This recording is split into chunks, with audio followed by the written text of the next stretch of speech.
Magandang araw sa inyong lahat.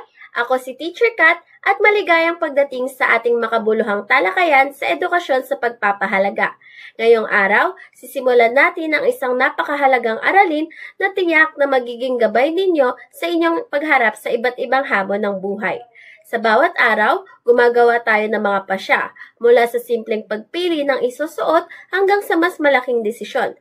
Pero, naisip nyo na ba kung ano ang naging batayan natin sa bawat pasya at kilos na ating ginagawa? Bakit nga ba tayo nakapagpapasya samantalang ang ibang nilalang ay hindi? Ngayong araw, ating lilinawin ang dalawang natatanging kakayahang ipinagkaloob sa atin bilang tao, ang ating isip at ang ating kilos-loob. Para sa araling ito, inaasahan nating matupad ang mga sumusunod na layunin. Una ay matukoy ang mga katangian, gamit at tunguhin ng isip at kilos-loob. Pangalawa, maipaliwanag ang gamit ng isip at kilos-loob sa sariling pagpapasya at pagkilos at kung paano ito nagsisilbing gabay sa pagpili at pagkilos alinsunod sa katotohanan at kabutihan dahil ang mga ito ang magpapabukod tangi sa kanya sa ibang nilalang. Panghuli, mailapat ang wastong gamit ng isip at kilos-loob sa mga araling pagpapasya at pagkilos alinsunod sa katotohanan at kabutihan. Ngayon, handa na ba kayong tuklasin ang kapangyarihan ng inyong isip at kilos-loob? Kung handa na, ay atin nang simulan ang paglalakbay sa mundo ng tamang pagpapasya at mabuting pagkilos. Pero, bakit nga ba tayo nakapagpapasya samantalang ang ibang nilalang ay hindi? Dito natin mas mauunawaan ang kahalagahan ng ating isip at kilos-loob. Sinasabi na ang tao ay nilikha ng Diyos na mayroong talino. Sa lahat ng nilikha, tayo ang may pinakamataas na uri ng pag-iral dahil sa taglay nating isip at kilos-loob. Ang dalawang ito ang nagpapabukod tangi sa atin sa ibang nilalang. Simulan natin sa isip. Ano nga ba ang isip? Ang isip ang ating kakayahan na makaalam, maintindihan at magbigay katwiran. Ito ang ating mental faculty na nagbibigay kakayahan sa ating una ay ang mag-isip. Ito ang pinakapangunahing kakayahan ng isip. Ang bumuo ng ideya, konsepto at mga katanungan sa ating kaisipan. Ikalawa ay makaunawa.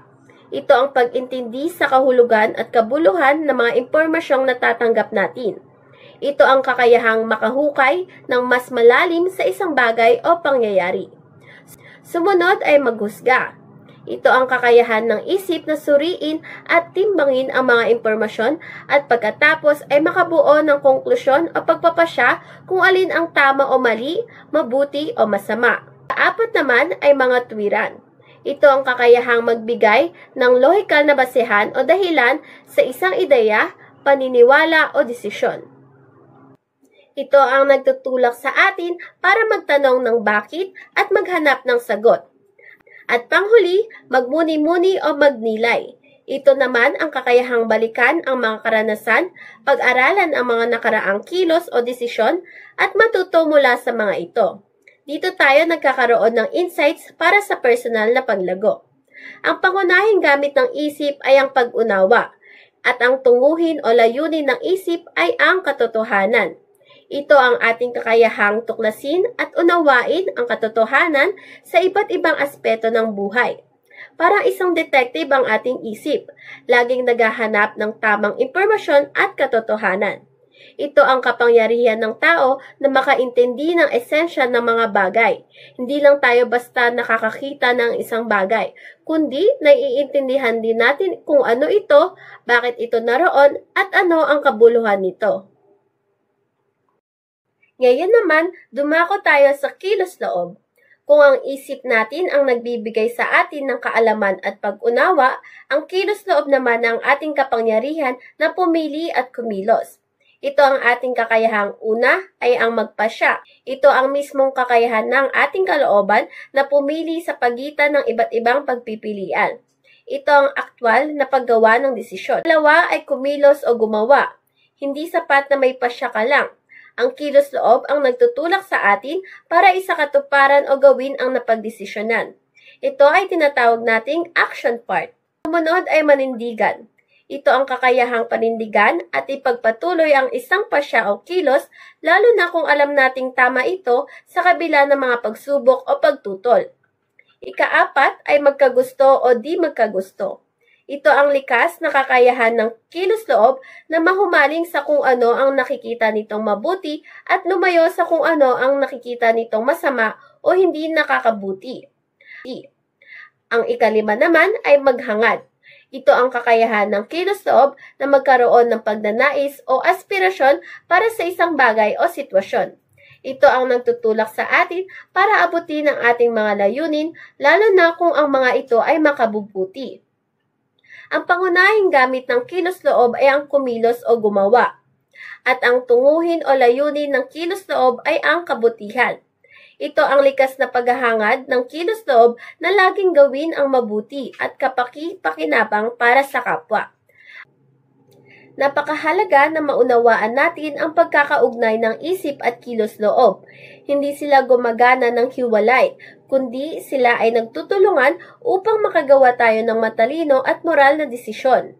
Ang isip ang nagbibigay ng impormasyon at kaalaman sa kilos-loob. Kung walang kaalaman na galing sa isip, ang kilos-loob ay hindi makakapili ng tama. Halimbawa, kung hindi mo alam na delikado ang tumalon sa mataas na lugar, ito ay impormasyon mula sa isip, maaaring piliin ng kilos-loob mo na tumalon dahil sa kagustuhang magpakasaya. Ngunit kapag sinabi ng isip mo na delikado ito, magbabago ang pipiliin ng kilos-loob mo. Upang magamit natin ng lubusan ng ating isip at kilos-loob ayon sa kanilang tunguhin, ito ay ang katotohanan at kabutihan, kailangan natin itong linangin o sanayin. Tulad ng isang muscle, kailangan din natin itong i-ehersisyo. Narito ang ilang paraan. Una ay ang pagsasaliksik at pagtatanong o critical thinking and inquiry. Ito ay ang maingat na pag-iimbestiga at paghahanap ng katotohanan. Marami tayong pinagkukunan ng impormasyon ngayon, kaya mahalagang matuto tayong suriin ito. Pangalawa ay pagsusuri sa epekto ng mga pasya o consequence analysis. Laging kaugnay ang bawat pasya ng pag-uugali natin at may epekto ito. Mahalaga na tignan natin ang posibleng kahihinatnan ng ating mga kilos. Sumunod ay ang pagdutas ng problema o problem solving. Ito ang paghahanap ng katotohanan ay makatutulong sa paglutas ng problema. Ito ay nangangailangan ng paggamit ng isip para suriin ang sitwasyon, tukuyin ang problema at maghanap ng solusyon. Bukod sa paglinang ng isip, kailangan din natin gamitin ng tama ang ating kilos-loob, ngunit sa paanong paraan. Ika-4 ang pagkilos tungo sa isang mabuti na maingat na pasya o deliberate and good choices. Sa paggawa ng pasya, kailangan nating magkalap ng mga makabuluhang impormasyon at timbangin ang bawat isa. Laging piliin ang pinakamabuting alternatibo, ang pasya na magbubunga ng kabutihan. Ika-5 ang pagsasanay sa disiplina sa sarili o self-discipline.